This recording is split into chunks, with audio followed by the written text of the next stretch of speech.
We're joined live in studio right now by CP24's crime analyst, Steve Ryan. And Steve, given that the suspected shooter is deceased, where do police begin trying to uncover the reasoning behind the shooting? So you're talking about, was there a motive? What the police will do now is get into the shooter's history on their social media, speak with people. Were there any signs, were there any threats made in the past?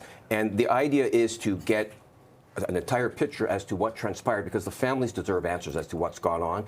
Not to mention, there should be some sort of investigation to determine whether or not, when the police attended her address on multiple occasions, according to the RCMP, regarding mental health calls, what was done during those calls. Did some system in the province of British Columbia fail her, fail the city, fail all of the community members? That'll be part of the investigation, because it needs to be a lot of questions need to be answered, and that'll start with a complete, comprehensive investigation. Okay, speaking of lots of questions being answered, the investigation, we're still learning a lot of information.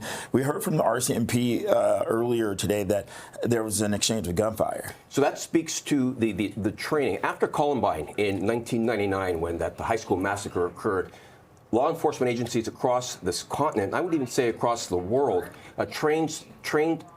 changed their training. And what the training prescribed was that if you are the first responding officer to a mass shooting in a school, you have to go engage that person in a gunfight. The thinking being that they're shooting at you, they're not shooting at the student. So yes, the RCMP said that they had engaged in a gunfight with the shooter, and the RCMP said that the shooter in fact killed herself before the police were able to apprehend her. This took place in BC, but I think it's really affected everybody in the country.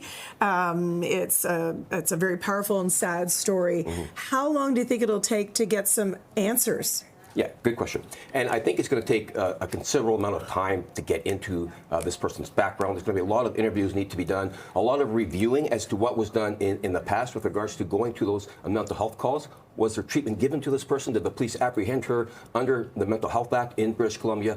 Lots of questions need to be answered. And there might even be an inquest at some point in time down the road when it comes to a coroner's inquest to determine what went wrong and had allowed the situation to occur.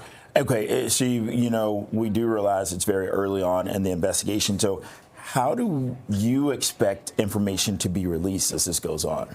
The information will be released once it is confirmed. The last thing you want to do, especially in a sensitive investigation like this, is to release information that is inaccurate or isn't complete. So the police they don't have an obligation to us, the media, the public. They have an obligation to those families who were affected by this mass shooting. So they'll make sure that their information is solid, that it's corroborated, and once they have that confirmed, then we'll get the information. I would imagine it may come out bits at a time, but I wouldn't expect anything real soon.